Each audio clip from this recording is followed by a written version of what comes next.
Je viens encore ce matin pour raconter une nouvelle histoire et pour attirer l'attention des femmes qui ont beaucoup d'enfants, de faire très attention aux hommes qui semblent souvent venir sous forme d'anges.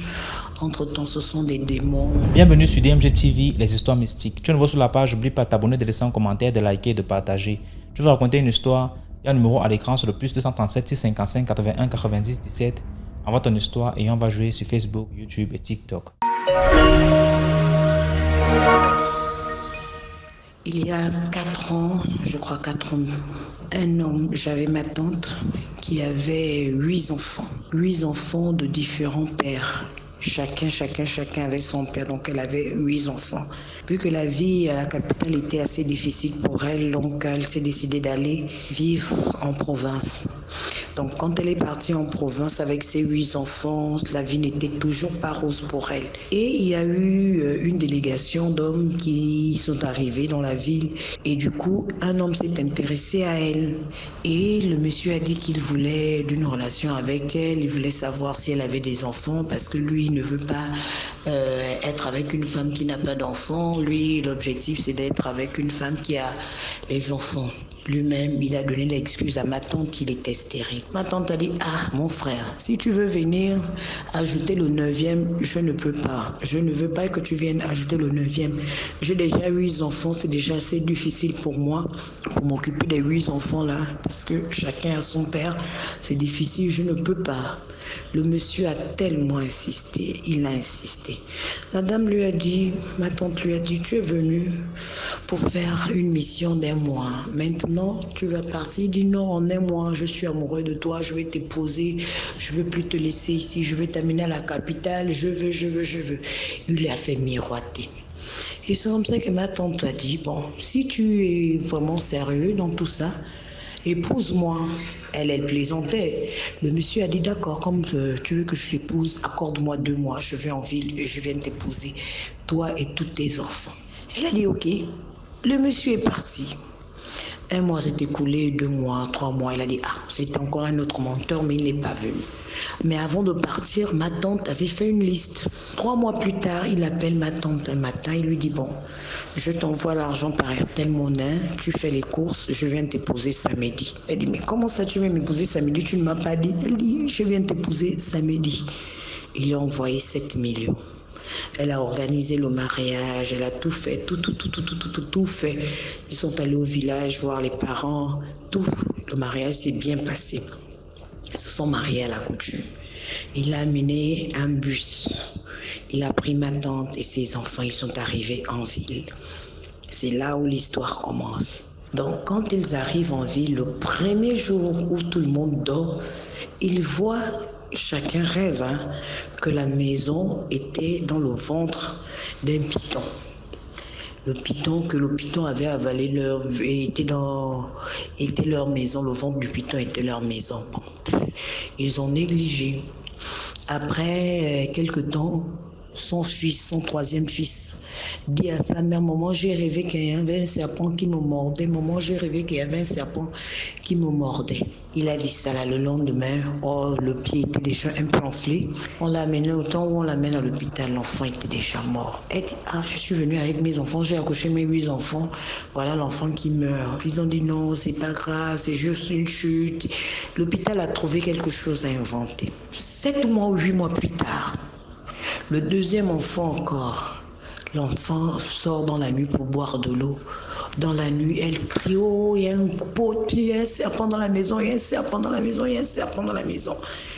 Quand l'enfant parle, le serpent tape la queue au serpent et le serpent disparaît. Quand la maman se réveille le matin, elle voit que l'enfant a un signe de serpent, mais elle ne comprend pas. Elle dit, mais c'est quoi ça?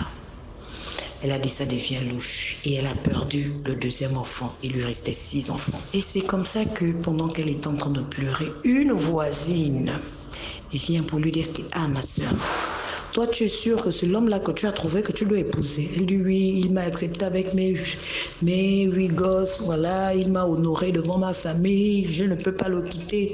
Toi tu es sûre qu'un homme comme ça là, riche dans son état là, il va venir t'épouser, toi villageoise, tu n'as rien, s'il ne prend rien chez toi, La femme a dit, ah, c'est mon mari, si tu es jalouse parce que c'était ton copain.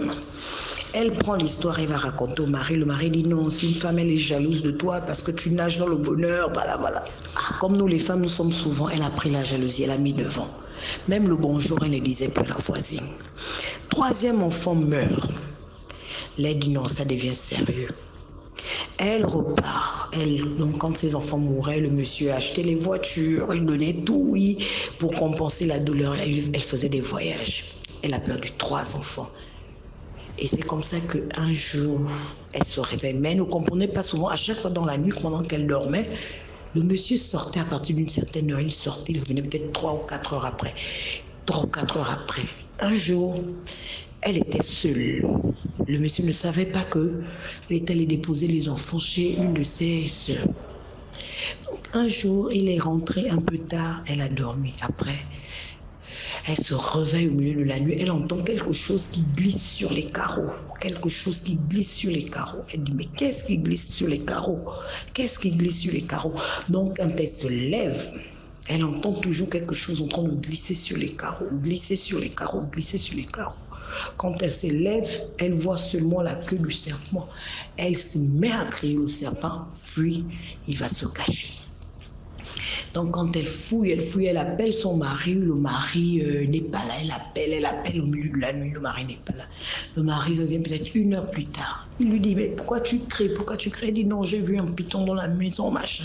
Il dit, tu as vu une belle maison carrelée comme ça, tu es folle ou quoi? Dans une belle maison, tu as vu que dans la cité là, s'il y a quelque chose où le serpent peut venir, ce n'est pas possible, il n'y a pas de serpent chez nous. Tu es en train d'inventer. Elle dit non, je n'ai pas inventé, il était là. Le monsieur dit, tu hallucines, ce n'est pas chez moi. Elle a dit, ok, il n'y a pas de souci, si j'hallucine, il n'y a pas de problème.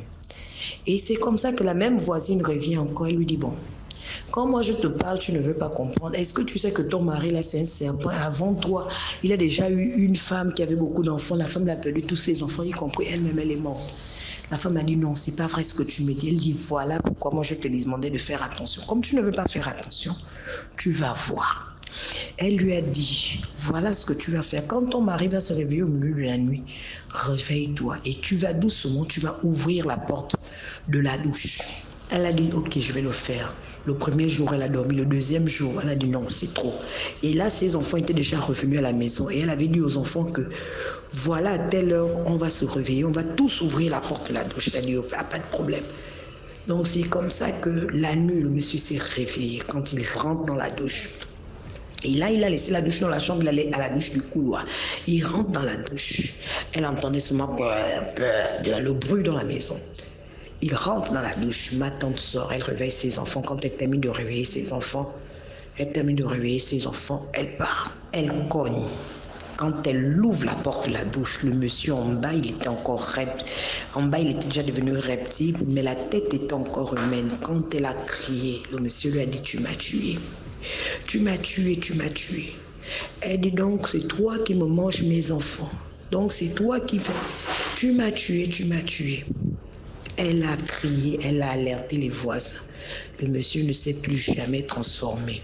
Quand les gens sont arrivés, les gens l'ont regardé. Il a tourné, s'enroulé en sous forme de serpent, la tête en haut, la tête était humaine, le corps serpent.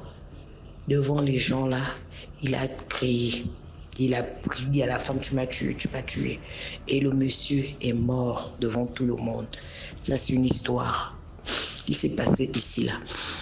Et quand il est décédé, ma tante a dit plus jamais elle ne peut se mettre avec un homme qui vient lui demander les enfants ou ceci.